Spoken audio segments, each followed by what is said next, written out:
Hello, my name is Kim Sauer. Welcome to Scoop Talk. Now we're going to be discussing the PCB as the enabling technology for the wearables market. So I'd like to start off by discovering a little bit about the wearables market. Let's go quite high level.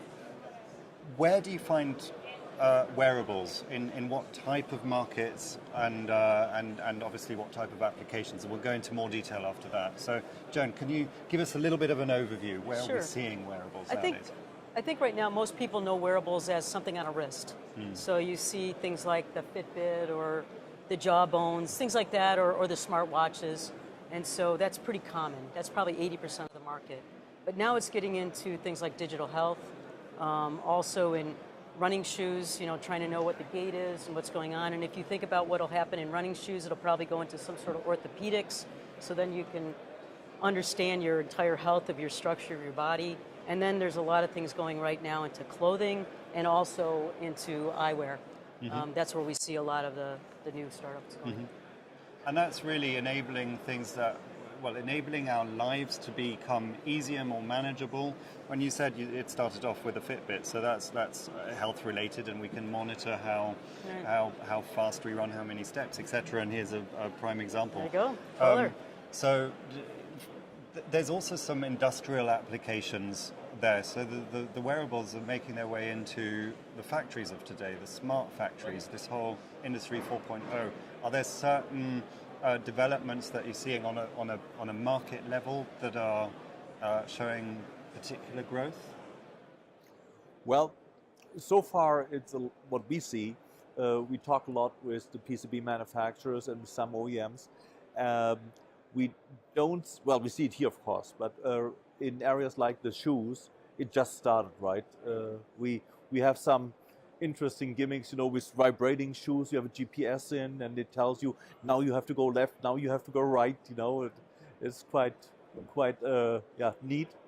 But we don't see it really picking up so far. We're expecting it for 1-2 years, the first ramp-ups. Okay, so lots of developments, but very fast developments. Now, all of these wearables have at their heart electrical circuits of some sort and require some sort of material, some sort of packaging to go around it. And they're subject to all sorts of environmental conditions. So if we talk about the materials side, what are those requirements, the basic requirements, and then maybe some of the more, complicated requirements that the materials have to deliver in order to make a wearable product? Well, first of all, what we see is it has to be bendable. And, you have quite a lot of bendable materials. We work with a flex company together with Synflex Arizawa, one of the leading companies in the world. And what we understand is we have to develop products which have lower moisture difficulties, which are thinner. Polyimide now goes down to 7.5 micron as a laminate, difficult to produce, but that's what we see so far. So those are the sort of challenges you face, and is the the flexibility is one thing, but those microns is the tendency to try and achieve even thinner material in the future, or using different materials that are currently maybe not so common? Well, you get what we do is we start to do hybrids. So it's not a pure polyimide anymore. It's a polyimide in the dispersion with Teflon. It's one thing, much thinner copper for HDI applications. We now go down to 3 micron copper. That's what we see. Moisture absorption I already mentioned. These are the key targets for us, so to say.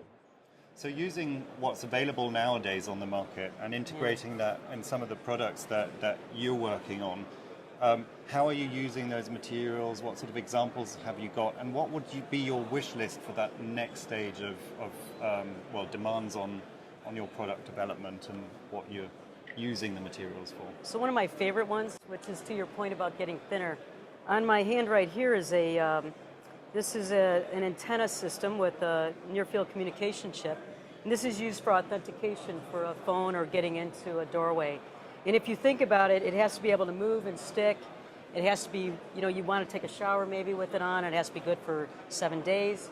We didn't think about printed circuits ever having to go through all these moisture things, detergents, all these different materials that they never were really exposed to before. We exposed them to bases and acids, and we didn't think about all these other things that we're going to go through. So that is one of the ones that, talking about on the thinness and really that area where it's more like maybe even getting into the digital health world of how that has to feel to somebody, because you don't want it to know it's there. You really don't want to know it's there. Some of the other things, and I always have my bag of tricks, we were talking about thinness and comfort. This is actually goes into a smartwatch. Very thin, multi-layer, rigid system, but it also has flexible circuits that allow it to bend and move. And if you think about when you have to just assemble it, so it's not just a matter of the use condition, but it's assembling, and you have to twist it and bend it and move it into places. To your point about the ductility of the copper, what it has to go through in manufacturing, and then you hand it to somebody that's going to wear it, and you don't know what the consumer's going to do. They're going to throw it on the ground, so you got to think about shock. They might be out in the rain. What happens there? And so we have to think now about every single scenario that we never had to think like this before. Yeah. So this is one of those areas where, you have to be really creative. And because we understand materials and we understand circuit, we work very well with material suppliers. Ventec, wonderful to work. And so, for us, it's understanding the materials, the application, and then making sure that it has the longevity for what the use is going to be. One of the themes that I hear also is that in the medical sector, wearables are making a huge impact. Now that's completely different to the reliability or quality that you might need in a shoe that tells you which direction to go. When it's medical, it's serious. You need that dependability. Is there a different level of requirements that you would need for the materials on a medical wearable that you would on a consumer device that is worn as a watch or as an authentication piece? I wouldn't say no. Of course, the quality assurance is different.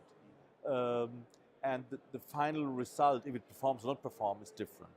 But as you just said with the watch, it's really harsh what people do with, for example, a watch. So for us, it is the same, so to say.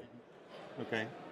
So would you agree that the materials actually can deliver the type of dependability today that are required for those sort of applications? I agree. I think the materials are really advanced for it. I think the challenge right now is the assembly piece and the design, because the materials enable these designers to do more. They have more degrees of freedom in their designs. There's one thing that we have been working on, which is a EKG patch. It's just a patch, and you hold your phone up against it, and you can see what's happening to your heart. That was enabled with, materials that we've used in other circuitry, but it was that design, and then still be able to handle that design with those really fine features and enable that to work. So it's the design side and I think the surface mounting and things like that are going to be more challenged than the materials. I think we're pretty much advanced. You guys are so far advanced on the material side. It's the rest of it that's going to have to come up to speed. Okay, interesting. We work a lot with, for example, Multek and Ventec. We work a lot with, we have an OEM management team. We talk to them. We talk about the roadmaps in order to understand what they need in 3 years, not tomorrow, in 3 years. And this is really a great example because we work very close, and this gives us the possibility really to deliver what the final market needs. Okay, very interesting. Well, thank you very much for your time. Welcome. And I look forward to watching the developments in the wearables and the materials side.